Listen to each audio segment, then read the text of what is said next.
Jesus. Um bom dia a todos, meus amados irmãos.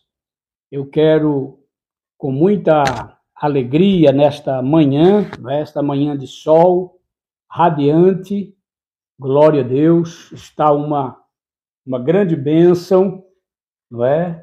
Estamos aqui alegres, vivos, com saúde, não é? Para iniciarmos este trabalho muito importante, que é o trabalho do ensino da palavra de Deus. Eu quero convidar a todos para uma oração neste momento e logo estaremos cantando um hino da nossa harpa cristã, não é? Então vamos orar neste momento agradecendo a Deus por estarmos hoje com mais esta oportunidade de trazermos aqui o ensinamento da Escola Bíblica Dominical. Querido Deus, poderoso Pai, Filho e Espírito Santo, Trindade santa e amada. Pai, em nome de Jesus, eu entro em Tua presença com alegria, com gratidão nesta manhã, para pedir da Tua graça sobre a minha vida, quando vou estar, meu Deus, ministrando a Tua palavra. E que a Tua palavra seja, Senhor, um alimento fértil e forte para o coração de todos os meus queridos telespectadores. Senhor Jesus amado, estende a Tua poderosa mão, nos ajuda, nos dando, Senhor, a Tua graça, Pai.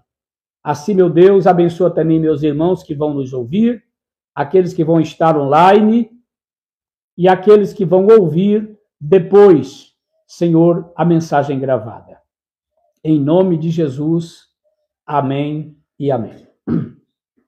Vamos cantar, irmãos, o hino 344 da nossa harpa cristã.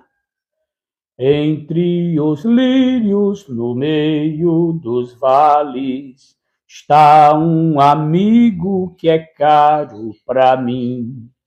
Quero segui-lo, isento dos males, vê-lo no céu com os anjos, enfim.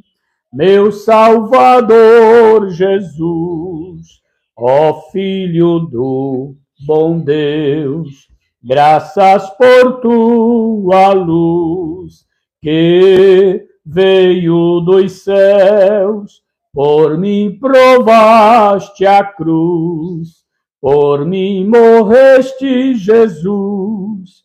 Hoje te busco, ó, vem revelar-me a luz divina onde estás, meu Jesus. Com teu rebanho, vem já levar-me para o rio da que vida produz. Meu Salvador Jesus, ó Filho do bom Deus, graças por tua luz, que veio dos céus, por mim provaste a cruz, por mim morreste, Jesus. Ouve-me agora, Jesus muito amado, deixa-me teu grande amor desfrutar. Não mais me escondas teu rosto adorado, pois me chamaste para me libertar. Meu Salvador Jesus, ó Filho do bom Deus, graças por tua luz, que veio dos céus, por mim provaste a cruz, por mim morreste, Jesus. A voz de Cristo é para mim mais preciosa que a voz dos anjos e do sol à luz. Não tem o brilho da face radiosa quando sorri meu amado Jesus, meu Salvador Jesus, ó Filho do bom Deus. Graças por tua luz, que veio dos céus, por mim provaste a cruz, por mim morreste, Jesus. Queridos irmãos, eu quero prosseguir, quero agradecer os irmãos que já estão conosco. Nosso irmão Amerson está aí, inclusive pediu para cantarmos um hino. Mas eu estou, irmão Amerson, pelo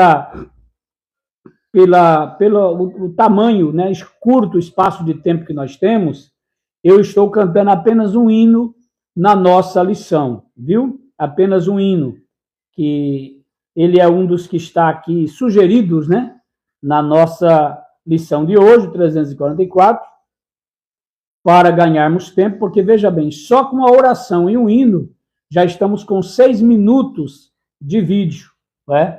E para que o vídeo não fique lá tão longo, então a gente vai aqui, meus queridos irmãos, nós vamos aqui ficando apenas com o hino. A nossa lição hoje é a lição de número 8, 23 de fevereiro de 2025, e o título é Jesus viveu a experiência humana. Texto áureo, e percorria Jesus toda a Galileia, ensinando nas suas sinagogas e pregando o evangelho do reino e curando todas as enfermidades e moléstias entre o povo. Mateus 4, 23. A verdade prática diz assim: o Senhor Jesus Cristo teve vida social, amigos, parentes, interagia com as pessoas e era conhecido dos vizinhos e morador de Nazaré, onde fora criado. O que é que nós vemos durante toda a semana? Eu estou gravando agora a leitura diária, e a leitura diária é praticamente toda a lição, né, que nós vimos de segunda a sábado. A leitura bíblica em classe encontra-se em João 1, 43 a 51 e Mateus capítulo 26, 37, 38 e 42. Vamos à leitura bíblica em classe. No dia seguinte quis Jesus ir a Galiléia, e achou a Filipe e disse-lhe: segue-me. E Filipe era de Betsaida, cidade de André e de Pedro. Filipe achou Natanael e disse-lhe: havemos achado aquele de quem Moisés escreveu na lei e de quem escreveram os profetas, Jesus de Nazaré, filho de José. Disse-lhe Natanael: pode vir alguma coisa boa de Nazaré? Disse-lhe Filipe: vem e vê. Jesus viu Natanael vir ter com ele e disse-lhe: eis aqui um verdadeiro israelita em quem não há dolo. Disse-lhe Natanael: de onde me conheces tu? Jesus respondeu e disse-lhe: antes que Filipe te chamasse, te vi eu estando tu debaixo da figueira. Natanael respondeu e disse-lhe: Rabi, tu és o filho de Deus, tu és o rei de Israel? Jesus respondeu e disse-lhe: porque te disse, vi-te debaixo da figueira, crês? Coisas maiores do que estas verás? E disse-lhe: na verdade vos digo, que daqui em diante vereis o céu aberto e os anjos de Deus subirem e descerem sobre o Filho do Homem.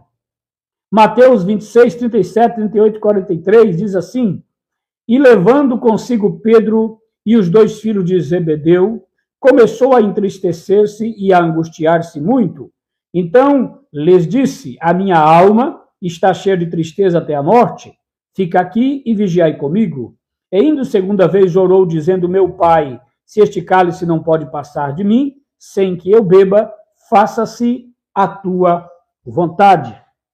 Bom, meus queridos irmãos, nesta sala de aula virtual que nós estamos, né? Qual é a nossa missão hoje aqui?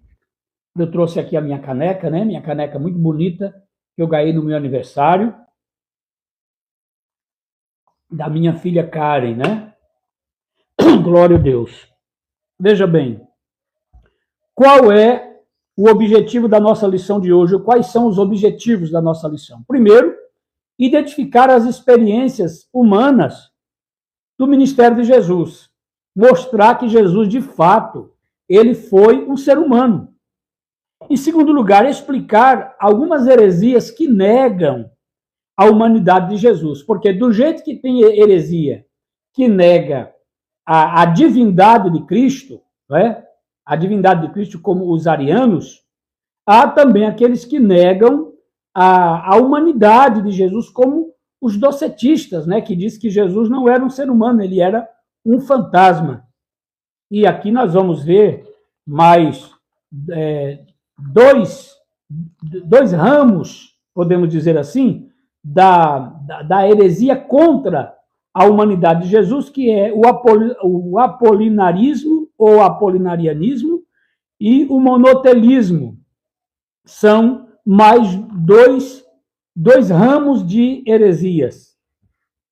Podemos dizer, irmãos, que o inimigo, o diabo, inimigo das nossas almas, ele trabalhou muito sobre a cristologia, né? Para que, como ele não conseguiu fazer com que Jesus não morresse na cruz do Calvário, porque a morte de Jesus, ela de fato, ela foi a maior vitória que os céus teve e que também a terra, né, a humanidade que estava perdida, teve com a morte de Cristo. Então, o que Satanás ele tentou fazer e tenta até o dia de hoje é desvirtuar o Cristo que temos, né? O Cristo humano, mas que ele venceu nessa humanidade, ele venceu o pecado, e o Cristo divino, né? Que é Deus, Pai, Deus forte, todo-poderoso, Pai da eternidade, Príncipe da paz, e esse Cristo, muitos têm tentado diminuí-lo, como os testemunhas de Jeová, que tem Jesus como um ser criado, não é? Muito bem. E o terceiro item da nossa lição seria reconhecer como essas heresias se apresentam atualmente. Hoje ainda existem essas heresias, principalmente hoje, através de algumas religiões, né? Algumas religiões que continuam como o movimento da nova era, não é? O movimento da nova era, os Mormons, viu? Os Mormons continuam ainda sendo aqueles que atacam muito as experiências humanas que Jesus viveu. Então, nós vamos ver aqui na nossa introdução, né? Eu digo aqui que Jesus veio ao mundo como homem, semelhante a Adão, né? Veja bem, quando eu quero falar rapidamente aqui nesse ponto aqui, é o seguinte: quando Deus fez Adão, ele fez Adão como puro, inocente, né? A Bíblia diz que Jesus é o segundo Adão, o último Adão, né? Então, veja bem, quando Deus fez Adão, ele fez ele puro. Adão, ele era inocente, né? Ele era inocente, ele era puro. E o que nós vemos? Quando Jesus nasceu como Adão antes do pecado. Jesus não herdou o pecado nato de Adão. Por que Jesus não herdou o pecado nato de Adão, que todos os homens herdam, menos Jesus? Por que Jesus não herdou? Porque Jesus não foi gerado por um homem. Jesus ele foi gerado pelo Espírito Santo, não é? Está escrito lá em Lucas 1, é só pegar o capítulo 1 de Lucas e você verá isto, não é? Você verá isto. Então, Jesus ele não nasceu com o pecado nato. Do jeito que Deus, ele fez Adão, e Adão era puro, depois ele fez Eva, Eva era pura. Aquele casal no Éden era um casal puro. Eles não tinham pecado, mas eles foram tentados pela serpente e, como eles tinham o livre-arbítrio para pecar ou não pecar, eles escolheram pecar. E ali, então, eles perderam a glória de Deus, perderam a inocência e passaram para a dispensação chamada consciência. Jesus, quando ele nasce, mesmo que ele foi gerado no ventre de uma mulher, conforme Gálatas 4:4, que vindo à plenitude dos tempos, nasceu Jesus, né, de uma mulher, e nasceu sob a lei. Então Jesus, ele nasce de Maria, do ventre de Maria, porém, ele nasce puro. Ele era como Adão, antes de pecar. Adão e Eva decidiram pecar, mas Jesus decidiu não pecar. Jesus, isso é uma matéria que se precisava aprofundar um pouco mais, né? Quem sabe em outras escolas dominicais ou estudos bíblicos, poderemos trazer aqui esta matéria, se Jesus podia ou não podia pecar. Se ele tinha livre-arbítrio para isso. Olha aí. Será que Jesus ele tinha livre-arbítrio para pecar? Sendo que no mesmo corpo estava, como foi chamado, acho que por Cirilo, de a união hipostática. Não é? A união hipostática quer dizer a união de natureza, de duas naturezas, a humana e a divina. Isso é profundo, irmãos. Não é? Isso é profundo. Mas vamos aqui, então, à natureza ou à vida cotidiana, humana de nosso Senhor Jesus Cristo. O Senhor Jesus não viveu como um anacoreta, quer dizer, como um ermitão, como um monge, um eremita, não é? Em um retiro sozinho, isolado da sociedade, não. Jesus, ele nasce e ele vai crescendo como uma criança comum, normal, no meio dos seus, não é? No meio dos seus. Ele foi primeiramente lá para o Egito, não é? Quando Herodes morre, ele volta, José volta trazendo Maria e o menino, e eles vão lá para Galileia, e Jesus, ele cresce. Ele cresce vendo seu pai trabalhar na carpintaria. Bom dia, irmão Jonas, a paz do Senhor. Ele vai crescendo ali, numa vida normal. É bem verdade que nós temos pouco conhecimento de Jesus, do seu nascimento, da sua infância, até quando ele vai para o batismo. Tem ali apenas quando a Bíblia fala dos 12 anos de Jesus, quando ele vai com a sua família para Jerusalém, já era um menininho, né, de 12 anos, um garotinho, mas não podemos esquecer que naquele garotinho já habitava as duas naturezas, a natureza humana e a natureza divina. Existe até fábulas, histórias, né? Que Jesus ele fazia passarinhos de madeira e assoprava, aquele passarinho saía voando, mas isso aí não tem na Bíblia, não é?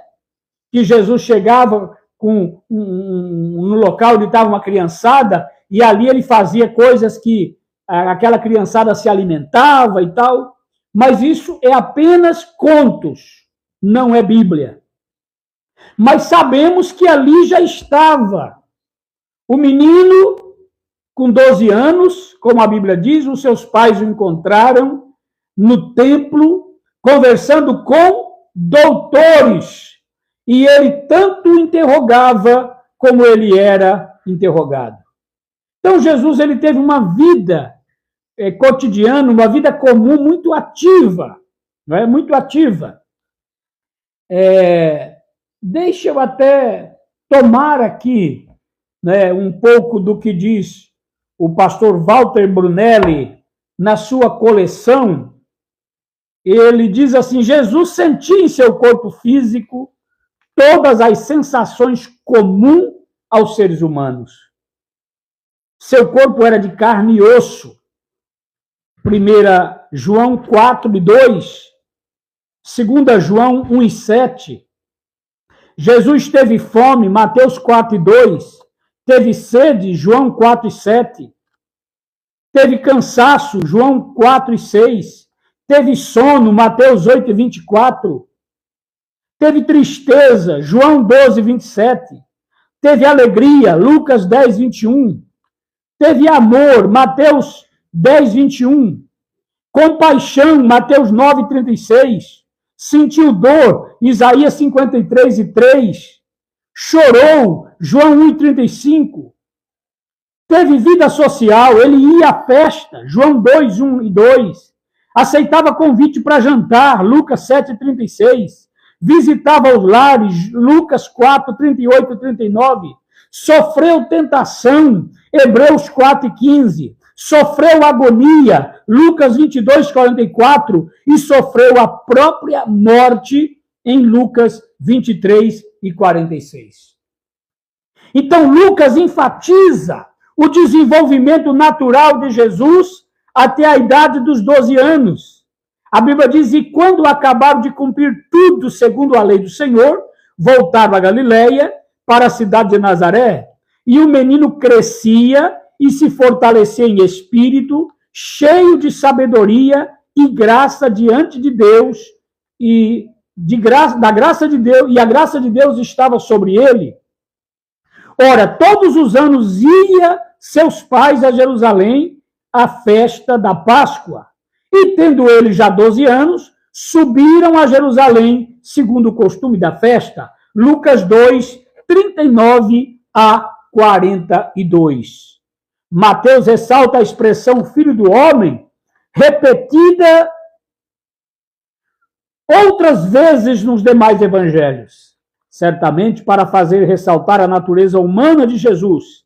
E disse Jesus, a raposa tem covis, as aves do céu têm ninhos, mas o filho do homem não tem onde reclinar a cabeça. Mateus 8 e 20.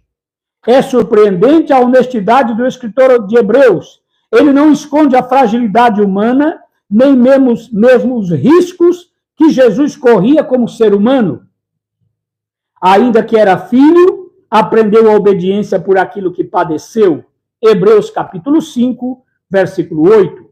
O escritor de Hebreus vê na humanidade de Jesus razão obrigatória para a aniquilação do império da morte, o qual ele identifica como o próprio diabo. A Bíblia diz, e visto como os filhos participam da carne e do sangue, também ele participou das mesmas coisas para que pela morte aniquilasse o que tinha o império da morte, isto é, o diabo. Hebreus capítulo 2, versículo de número 14.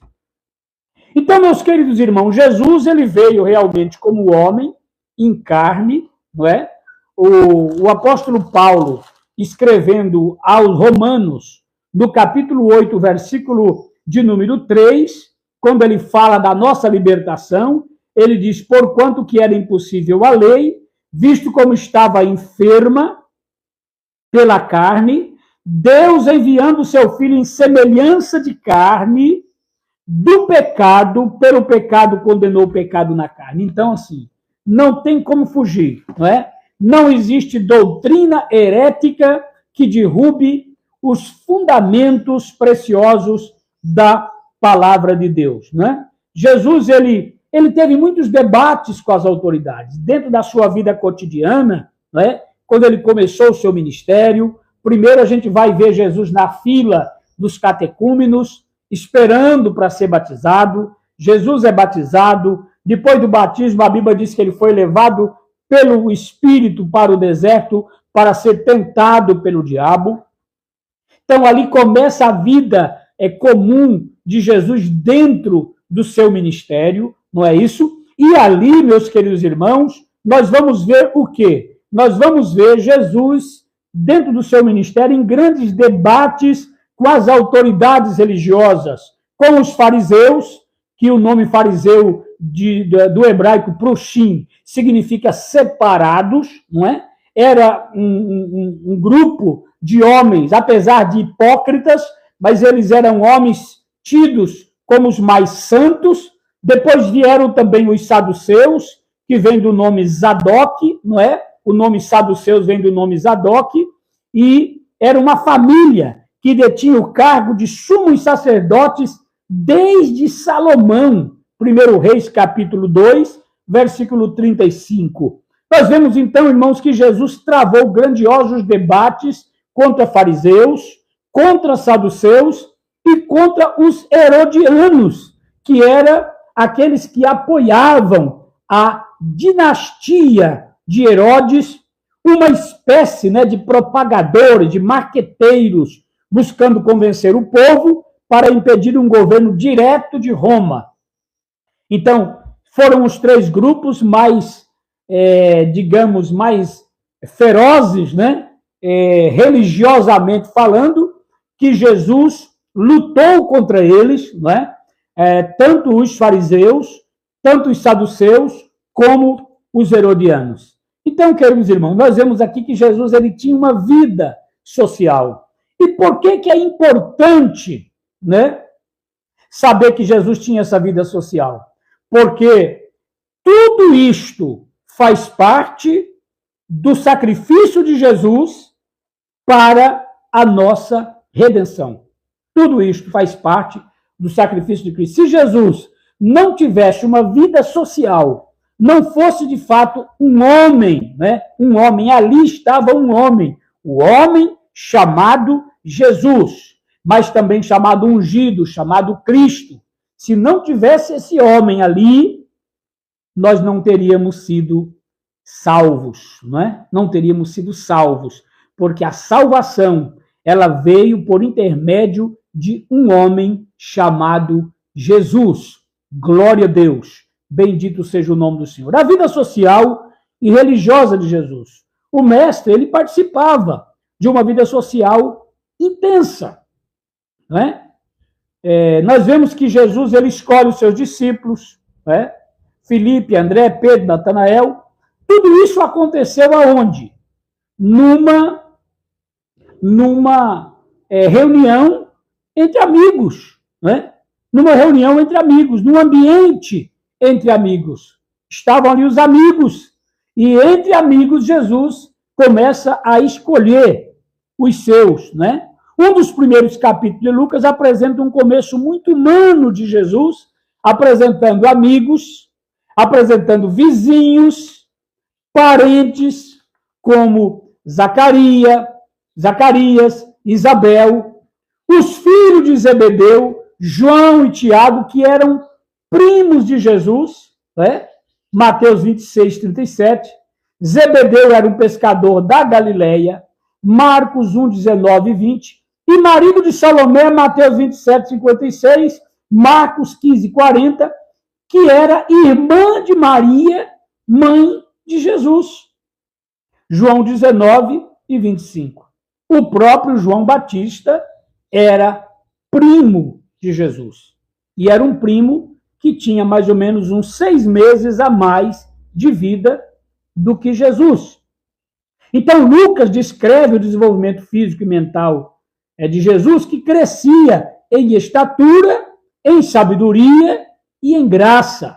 Então, Jesus, ele teve, irmãos, um crescimento normal, como um judeu. Jesus parecia um judeu, tinha tez judaica, né? Tinha cor judaica, tinha cabelo judaico, tinha maneira de falar de judeu. Então, Jesus, ele era, principalmente naquele texto onde a mulher samaritana, ela diz, como sendo tu judeu, pede de beber água a mim, que sou mulher samaritana. Porque os judeus não se comunicavam, né?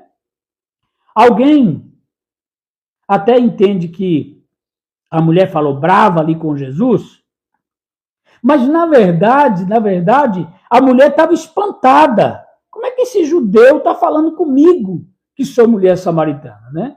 Então, Jesus, ele era um judeu e alguns lugares até parecia ter mais idade, certamente pelo sofrimento, como a Bíblia diz que ele era homem de dores, experimentado no trabalho. Jesus trabalhou muito novo, seu pai faleceu e ele foi trabalhar na carpintaria, não é? Teve até um pastor que falou que Jesus entregava móveis no mesmo dia, porque ele era Deus, mas não.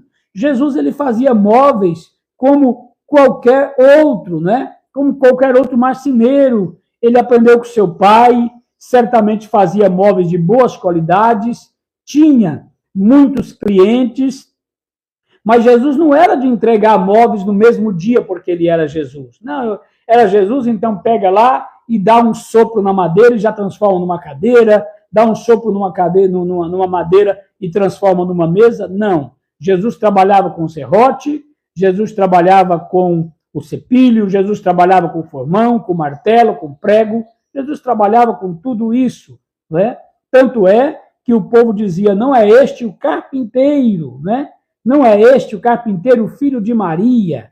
Então ninguém tinha ele. Alguém poderia dizer, então, não é este o carpinteiro mágico, o carpinteiro milagroso? Ninguém falou isso. Falou, esse aqui é o carpinteiro, filho de Maria, que está entre nós e os seus irmãos e também as suas irmãs.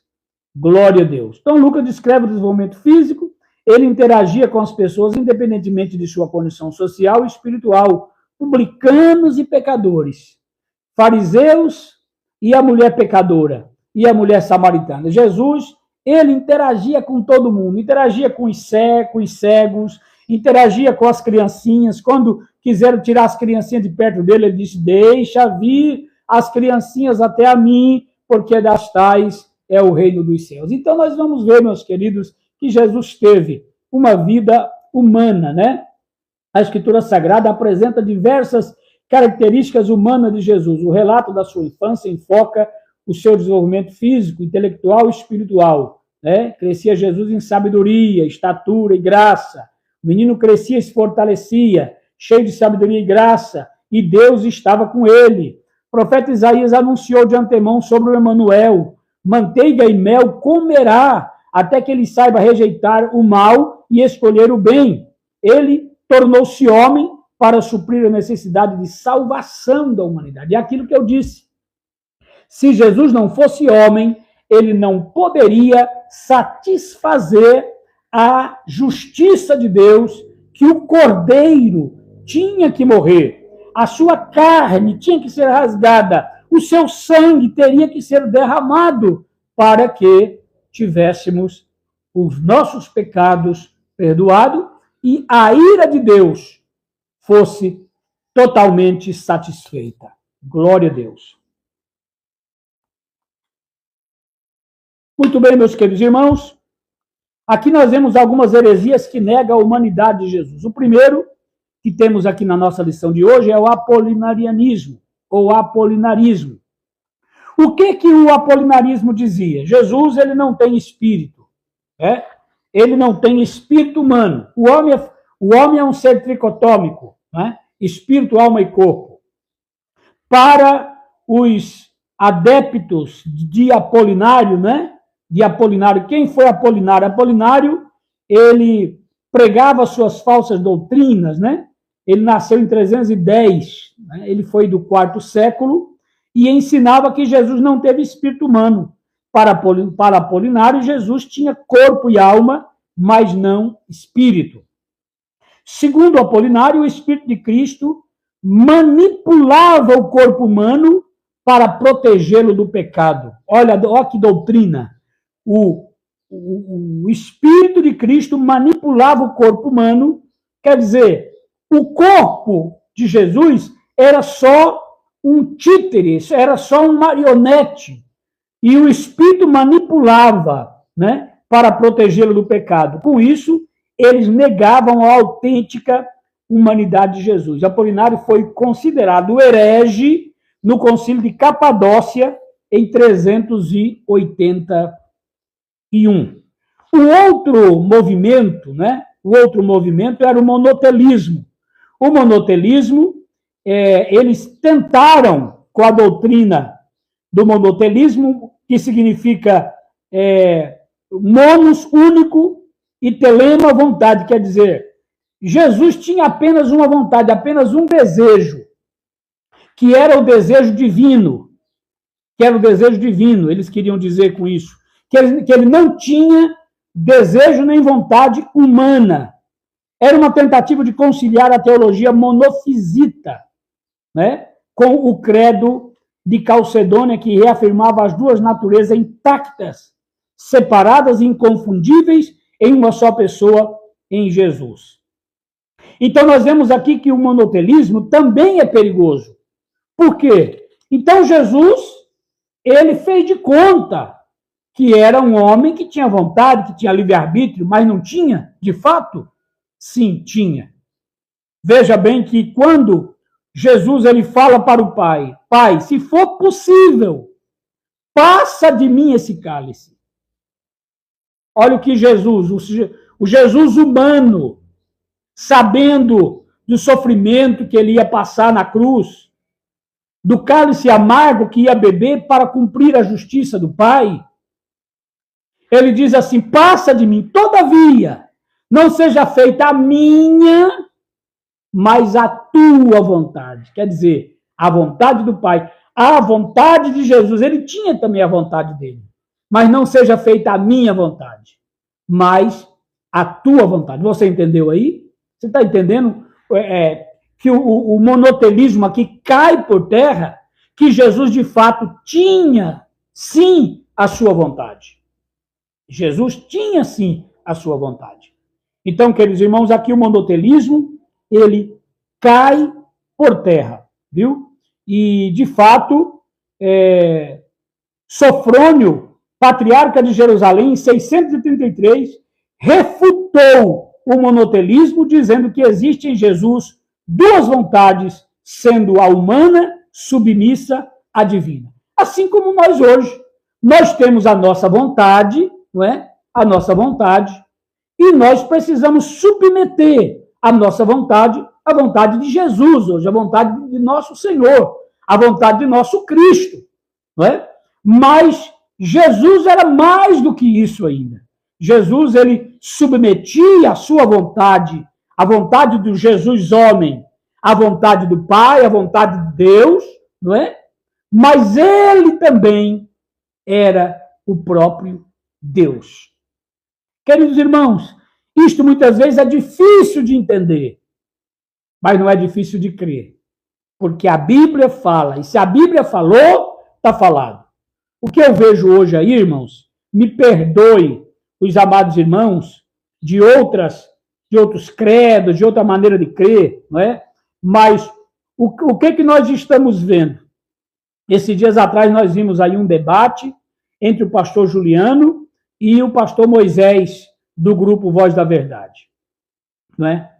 O pastor Juliano seguro, muito seguro do que falava, muito seguro do que ensinava, um homem preparadíssimo, e ali deu uma aula sobre a Trindade, não é? Sobre Jesus, sobre o Espírito Santo, sobre a humanidade de Cristo, sobre a divindade de Cristo.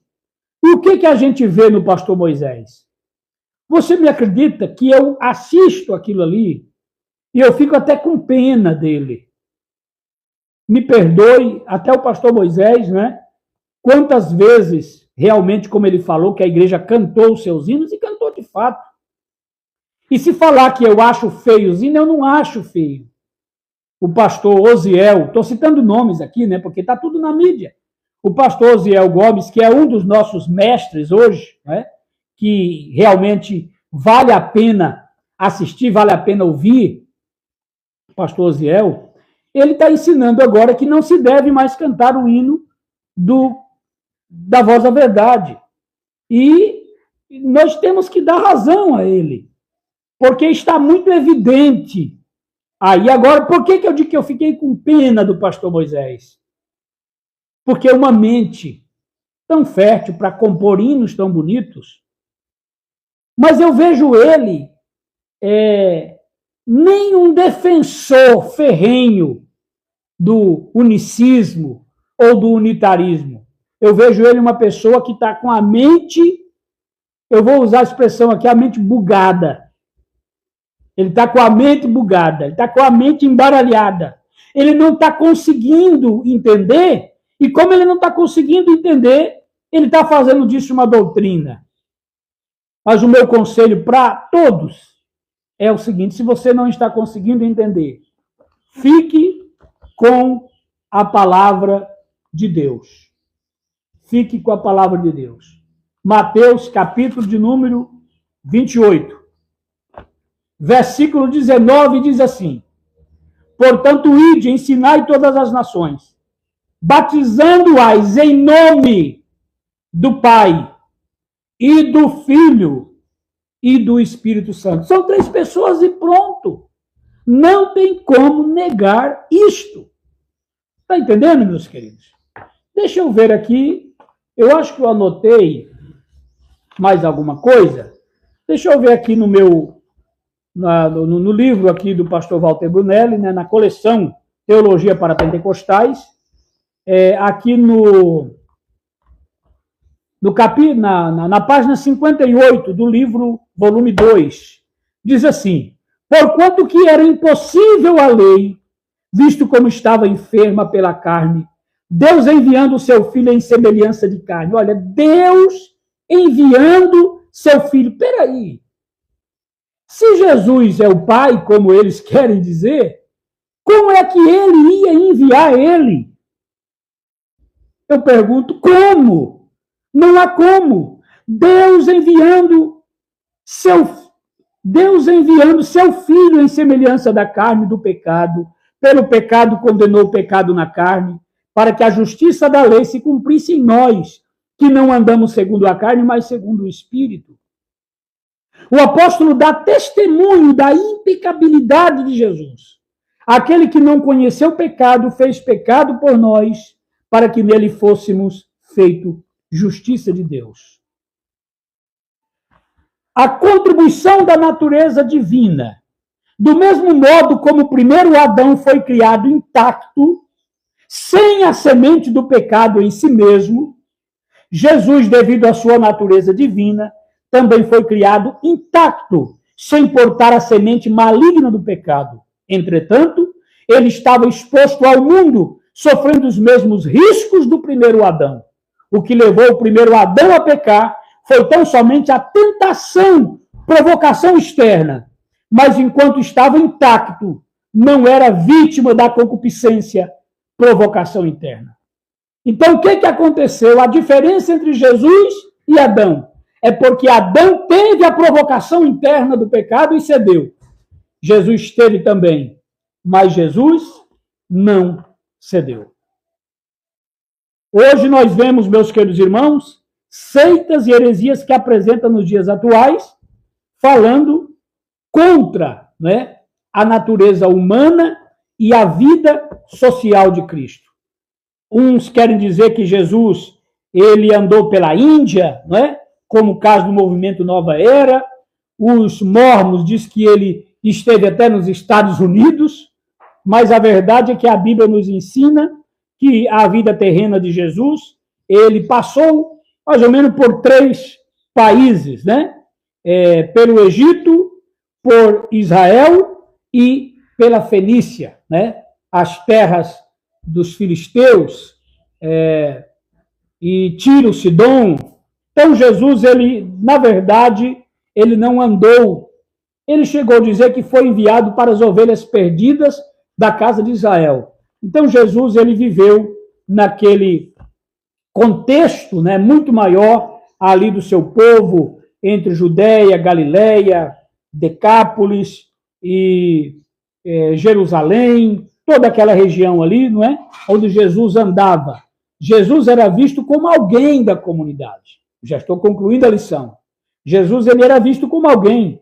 Essa invenção desses esotéricos contraria o relato dos evangelhos, Lucas 4, 22 a 24, onde o Senhor Jesus é apresentado como alguém que era natural na comunidade de seu povo, Israel, e não como um estrangeiro. Sua maneira de viver e seus ensinos refletem a cultura judaica. E nada há que se pareça com a cultura hindu. Não é este o carpinteiro, filho de Maria, irmão de Tiago, de José, de Judas, de Simão? Não é? E não estão aqui conosco suas irmãs? E escandalizavam-se nele. Marcos 6, 2, 3. Ora, então a atitude do povo não se justificaria se Jesus fosse um recém-chegado da Índia, né? Ou de qualquer outra região. Concluindo, é nosso compromisso seguir o exemplo de Jesus no relacionamento com as pessoas. É importante que nunca nos esqueçamos os pontos essenciais da presente lição sobre a verdadeira identidade do Senhor Jesus. Ele é o Deus verdadeiro, em toda a sua plenitude igual ao Pai, e como homem, em toda a sua plenitude, viveu e andou entre nós, seres humanos.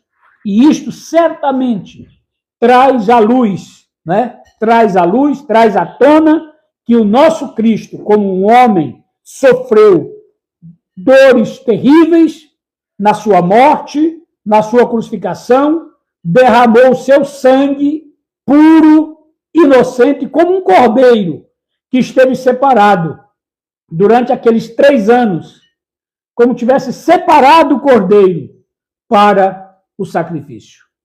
Oremos ao Senhor. Pai querido, nós te damos graça, Senhor, te louvamos, te agradecemos por tudo, bendizemos o teu nome e pedimos, Senhor, que tu venhas aplicar esta palavra que foi ensinada hoje ao coração do teu povo, em nome de Jesus.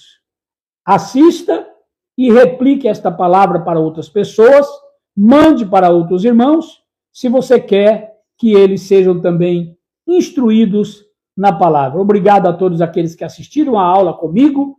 Deus abençoe em Cristo Jesus.